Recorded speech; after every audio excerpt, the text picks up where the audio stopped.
So later on this month, it's Brain Awareness Week, 16th to the 22nd of March. And obviously, we know the brain is a very complex part of us. But someone who knows a fair bit about it is local neuroscientist and also author of Multilingual Neuropoetry, Dr Jayanthiny Kangatharan. Welcome to Radio Harrow. How are you? I'm great. Thank you for having me. Good. Thank you so much for coming in. So you've got a new book out, which I think has such an intriguing title, Multilingual Neuropoetry. Correct. Can you tell us a little bit more about the book, please? Yes, the book Multilingual Neuropoetry that I wrote is about poetry on the brain and the mind. And this kind of poetry is known as neuropoetry. At its heart, therefore, neuropoetry is usually poetry on neuroscientific phenomena specifically. This means that topics can include neurophysiology, neurological conditions, neuroanatomy, or consciousness. In the more general sense, neuropoetry deals with anything that has got to do with our human existence or the very essence of what it means to be human. So why did you decide to write the book? I wrote the book because I wanted to present one specific way in which art and science can come together. When it comes to neuroscience and poetry, I was keen to understand human nature using poetry as a tool, while looking at concrete examples of human experience through a neuroscientific lens. And now the idea of neuropoetry is attractive to me because it makes the active attempt to combine art and science. So what was your aim for the book? My aim is to promote the idea of neuropoetry as one specific way in which we can combine art and science. My background is in psychology and cognitive neuroscience, which is essentially the biology of the mind, and which aims to understand how our abilities to perceive and think arise from functionally organized brain processes. Now, as a scientist and someone who grew up with a love for music and visual arts, I have always been interested in ventures that would allow me to bring art and science together, because it is only through creative and innovative endeavors that scientists are given the platform to express their artistic voice, and artists have the opportunity to express their scientific voice. In my opinion, there is a scientist and an artist in each and every one of us, and people usually think of art and science as two different ways of looking at things. However, it is time that people stop thinking of art and science as two completely separate ways of perceiving the world, because both are two sides of the same coin, that is our unique ability to explore and express our human essence. I love that you've said that, because when I first saw the book, I thought Yes. it is a clash of two worlds, science and art. You don't Correct. really think of them two together. Exactly. So it's a really unique book. Yes, very unique. It presents ideas about our human experience and our human nature at the interface between art and science, and therefore it is a particular written piece of neuroart. What is unique about this book is also that I did create each neuropoem as a neuropoetic riddle to provide long-lasting intellectual stimulation, which is something that you would not normally expect from a regular poem. The answer to each neuropoetic riddle can be found at the back of the book. What also makes this book, Multilingual Neuropoetry, stand out is that it is the first book to put neuropoetry in a multilingual context, because the neuropoems appear in 10 different languages, and I added a general prose translation after each non-English poem. What is also special about this book is that my love for nature inspired me to come up with a new poem form that I call the rainbow poem. And this new poem form I dedicate to the beauty of nature. Now, one important aspect in poetry we need to understand is that a poem has a form, that is a structure into which the words of the poem are set. And form does act out the subject of the poem. thereby enacting content through which a story can be told, drama be expressed, and an emotional chord touched. And so, based on this principle, similar to how the rainbow has 7 colors, the rainbow poem form is 7 lines long, and each line starts with the first letter of each of the 7 rainbow colors. And these are red, orange, yellow, green, blue, indigo, and violet. And the number of letters in each of these colors corresponds to the number of syllables in each line. And so this means that line 1 has 3 syllables, line 2 has 6 syllables, line 3 has 6 syllables, line 4 has 5 syllables, line 5 has 4 syllables, and line 6 has 6 syllables. And line 7 has 6 syllables. In my book, Multilingual Neuropoetry, I describe different variations of the rainbow poem. That's so lovely that nature has inspired you as well with your poems. Yes. And there's a lot of thought that has gone into it. You know, you read a poem and I suppose you read the words, you enjoy it. But there's a lot of structure and a lot of thought have gone into your poems. Yes. It's all about the connection between poetry and neuroscience. Because both neuroscience and poetry throw light on shared aspects that we can explore to broaden our horizon about human nature. And one such aspect is consciousness. Neuroscience is the field that aims to understand life better by tackling questions such as how the brain produces conscious thought, or what connects our conscious experience of different emotions to our brain activity. Neuroscience research therefore explores this connection between our conscious experience of life and our nervous system, thereby trying to better understand what happens if our usual conscious experience is somehow disrupted or diminished. Now, poetry has been described as a widening of consciousness, an extension of humanity, according to the poet David Constantine, who said that we sense an ideal version when we read, and with it arm ourselves to quarrel with reality, and that is essentially life itself. And there is actually research on how poetry can affect our nervous system, because writing poetry has been found to stimulate our emotional and our intellectual growth, because we are using language to symbolically represent our experience. So overall, it is therefore clear that both poetry and neuroscience can and do help us to understand the meaning of our human experience. And I talk in more detail about this connection between poetry and neuroscience in my book. You can learn quite a lot from your book then. Yes. And you can learn a lot from the poetry about yourself, about the brain. Exactly. What sort of poems do you have in there? So the poems are on different neuroscientific phenomena in the more specific sense. In the most general sense, they are on any phenomena that the brain gives rise to in terms of experience and perception. Now, you might ask yourselves, how can this book help readers, and why should people read the book? Now, if you want to create your own neuropoetry, the book Multilingual Neuropoetry is really a great starting point for you to do so, because each neuropoem in this book is accompanied by extensive information that outlines the story underlying each neuropoem, and therefore can reveal to you the process through which your experience can help you give rise to an idea for a neuropoem. Now, reading through the answers of each neuropoetic riddle can also help you identify a topic or keyword around which you can create your own first neuropoem. So once you have chosen a topic of interest, you can search for more information to find out which specific aspect you would like to convey in your poem and why.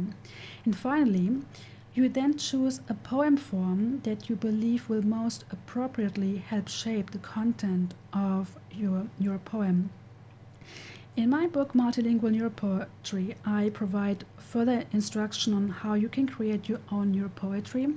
I have a chapter on basic neuroscience and on different poem forms. And I also do outline ways in which poets, neuroscientists, and teachers of poetry, neuroscience, and languages can make the best use of this book to help them understand how they can best approach the idea of neuropoetry in the most practical way. So this is the first that I've actually heard of multilingual neuropoetry. Do you have to have scientific knowledge to make a poem like this, or do you think there is a neuropoet in all of us? Yes, I believe there's a poet and a scientist in each and every one of us. So there is no knowledge needed for you to create any type of poetry, because any poetry is neuropoetry. But in this book, I point out a way in which you can specifically create a poem on the brain and mind specifically. And can you give us an example, please? One poem I'm going to read out is a poem that is a very brain-specific poem, because it is on the structure or aspect of the brain that helps you with many different cognitive processes. And as I mentioned, each poem is a neuropoetic riddle, and the answer I can reveal to you after each reading. And if you like, feel free to guess the answer as well. I love that. I love that it's a riddle as well. It really makes you think. Yes, so I try to make each poem very interactive. So the first poem is an echo verse. And the echo verse is very special because here the final word or syllable in a line is repeated or echoed in the next line to create a rhyming line. And so the final line is usually the title to the poem as well. I did add a twist to this poem in that I have the last line actually reveal the answer to the neuropoetic riddle. And the subject of this neuropoem is the matter that nerve cell bodies are composed of. Now, those who speak 2 languages or more are known as polyglots, and it has been suggested that they have more of this matter in the areas of the brain that deal with executive control. And this is known as a bilingual advantage. And I talk about this in more detail in my book. Now, the title to this neuropoem, that is the echo verse, is Does It Matter? Does it matter? What exists more in polyglots? Echo lots. You shy away from pampering those speaking one language. Echo age. You give bilinguals a cognitive benefit. Echo it. You like living in regions implicated in executive control. Echo troll. You allow me to decide what to speak and in which context. Echo text. You know that multilingualism does very matter. Echo grey matter. So as you can see in this poem, I am personifying grey matter, which helps you with the ability to make decisions of the highest order. Ah, okay. Yes, and the echo verse is very interesting because it allows you to create a rhyming line after each main line. So this is also a fun way to learn more about the brain. Yes, Yeah. exactly, because here you can see that you can pretty much, even if you are given the poem structure, you can add your own twist depending on how you want to convey the neuroscientific idea or insight. So it's really up to you how to want to create a poem. Lovely. Have you got another one for us? Yes, if you like. Yeah, The second poem is a rhyming riddle, and it is written in form of a free verse, and the subject of this neuropoem is on a very general topic. The title, Traveling Through Air. Declared by Darwin as the greatest mystery, in many yet it does inspire creativity. Philosophers see it as useless, yet many view it as priceless. Enjoyed by anyone, young or old, its function was thought to be multifold. Yet called by scientists auditory cheesecake, it is something that can truly alleviate any ache. Do you know the answer? So it is popular, creative, Okay. and consists of sound waves that travel through the air. Radio? No. I love cheesecake. I love that cheesecake as part of this poem. Yes. So what you play on the radio? Music. Exactly, music. Oh, wow. That was a Right. tricky one. Yes, people love this poem because it's quite different. It's very free verse. They really make you think. Exactly, that was the purpose. I love that. Mm. Thank you so much for coming in and showing this beautiful, all of your beautiful neuropoetry. So do you have any events for the book coming up or any poetry recitals? Yes, I've done a few events, and I'm going to do some other events. Now, one of the few events I've done is I've run a workshop. I've run some workshops at charities, libraries, and at primary school classes in different areas of London. And I have to say that I was surprised to see that people of different ages and backgrounds all embrace the idea of neuropoetry with enthusiasm. And they got practically involved in creating their first neuropoetry at these workshops. A special feedback came at the end of one neuropoetry workshop I did at the Barbican Library, when a young woman came up to me and thanked me for holding the workshop, because up to that point she had never written poetry ever before in her life, and she said she enjoyed the experience of writing neuropoetry. And that was special for me to hear. Now, in terms of other events I've planned, on the 2nd of April I will be at the Poetry Unplugged event at the Poetry Cafe in London, and I'm holding a neuropoetry workshop in May at a charity in Kensington, Chelsea. And if you're interested in more information or in learning about other neuropoetry related events, please take a look at the blog I did create called multilingualbrain.blogspot.com. And if you're interested in staying updated on any neuropoetry related activities, 3 years ago I did create the official Facebook page for neuropoetry, which you can find at facebook.com/neuropoetry. And you can also follow me on Twitter at Jayanthiny K. That is JAYANTHINYK. And if anyone is interested in holding a neuropoetry workshop in their area, they can get in touch with me. And it's so lovely that it's so, like you said, it's so accessible. Any age, anyone can go along and Yes. experience it and try something new. Exactly. So this is the appeal of the book, I believe.